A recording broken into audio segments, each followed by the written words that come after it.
Do you believe Bell's teammates will actually be happy to have him back? Or you think they're kind of looking at him sideways? No, they'll actually be happy. They'll be thrilled. They'll be ecstatic. The only guy who won't be as thrilled as the others is Connors, because obviously he's going to get his job tooken, as we used to say. Look, here's the thing about pro sports, and Victor Cruz can tell you all about it. There are two motivations for athletes playing pro sports. One is making money. This is their job. It's how they make a living, and it can set them up for life if they do it properly at this level. And two is winning. And those two things are sometimes related. So, who was out of line here? In fact, the Pittsburgh offensive line and the guys talking about LeVeon Bell while he was handling his business were out of line. You may say, well, you take care of that in the offseason. Once the season starts, either you're here or you're not. Well, I understand that, but you don't come out and air the dirty laundry about a guy who's trying to get paid when you know his leverage is to do precisely what he's doing. So they were, in fact, out of line. But why were they that way? Because they also know this team can't play defense on a team with a Hall of Fame quarterback and one of the greatest wideouts who ever lived. LeVeon Bell is clearly their most important player, either side of the ball. So they were upset when he wasn't there, and they're going to be thrilled to get him back. It is their only chance to make the playoffs. Players know what they need to win football games.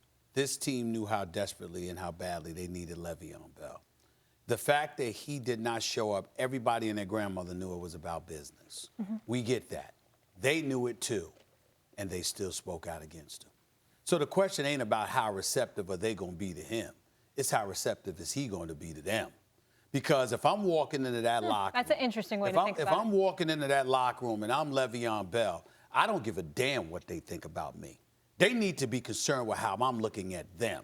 Mm-hmm. Here I am trying to get paid.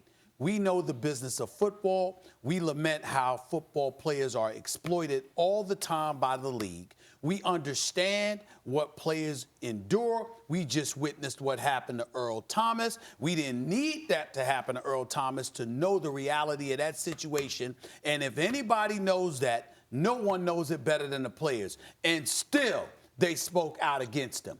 I'm not worried about how they feel about me. If I'm LeVeon Bell, they need to be worried about how I feel about them, because in the end, what it came down to is you betrayed me. Now, you could make the excuse that you told us you were coming back, and then after that, you didn't come back that Wednesday before the season started after you led us to believe you were going to come back. Or you weren't accessible because we couldn't get you on the phone.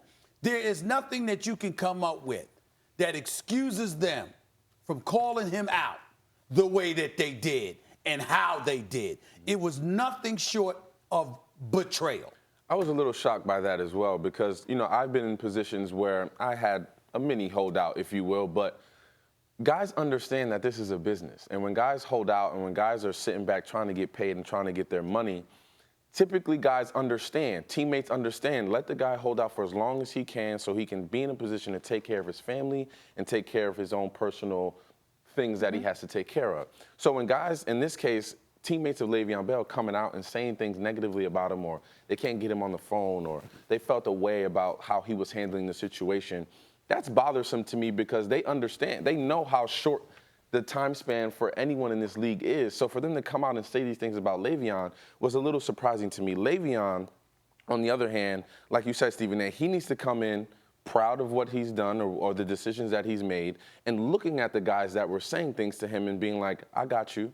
I know how you really feel. I'm your teammate. I still want to be here. I still want to play at a high level and win football games. But in the back of my mind, I got you. I know exactly what you said. Victor, I have a question. Quick, Max, before you jump in, when you held out, did anybody speak out against you? No, but I wasn't hard to get on the phone. I was talking to teammates. I was letting them know how I was feeling and things like that. And fortunately, it took care of itself. Yep. But Victor, for teammates to come out negative like that, that shocked me a little bit. All right, Max. I have a question. How much of this could be related to other players feeling like he's messing with their money in this sense? If you're a borderline playoff team, you might make a run at a championship, but you might miss the playoffs because of the defense. We know what happens when you win. Like, why do winning teams, why is it hard to keep them together? That's because cats get expensive. In other words, they get paid more, contracts and bonuses. That's why winning teams are hard to keep together. How much of it were his teammates going, yeah, you're handling your business, but this might be affecting my business? Well, I think for LeVeon, he's in a position to change the market. Anytime you're in a position to change the market and be in that position to change the way everyone in your position is paid, he has to take advantage of that opportunity. Well, not only that, when I spoke to LeVeon Bell, it was weeks before the season began. You know, one of the things that he emphasized was that it wasn't just about changing the market. It's about forcing the NFL to somewhat appreciate the fact that I'm not just a running back. I'm the second leading receiver on this team. You know, Jimmy Graham tried to have that argument years ago when he was trying to get paid as a tight end or receiver, et cetera, et cetera. But as a running back with LeVeon Bell, I got 406 touches. You're exposing my body to this. And unlike other positions in the National Football League, you're telling me that when my birth certificate says I'm 30, I'm done. So all of those things got to get taken into consideration. The other point, Max and Victor, that I want y'all to consider is this. You have the players on the Steelers purportedly talking about he was inaccessible, could have reached him, et cetera, et cetera. When you're going through a negotiation, you never know whether it's hazardous for you to speak because you don't want the organization to get tipped off towards your mentality. You don't want to put anybody in a position where they have to lie. You want them to have plausible deniability. Sometimes you don't want to reveal a lot of things yourself. And the best thing to do is to stay away from people during those sensitive times because you don't want something getting out there that might put I the think that's an organization. the media excuse, getting though, a hold Stephen of it. Because say even in our business, right, if you were going through some kind of contract, you could still hit back and be like, hey, I'm going through it. We'll talk soon. You can still respond to people and just be vague with it. But we don't know if he didn't do at least that.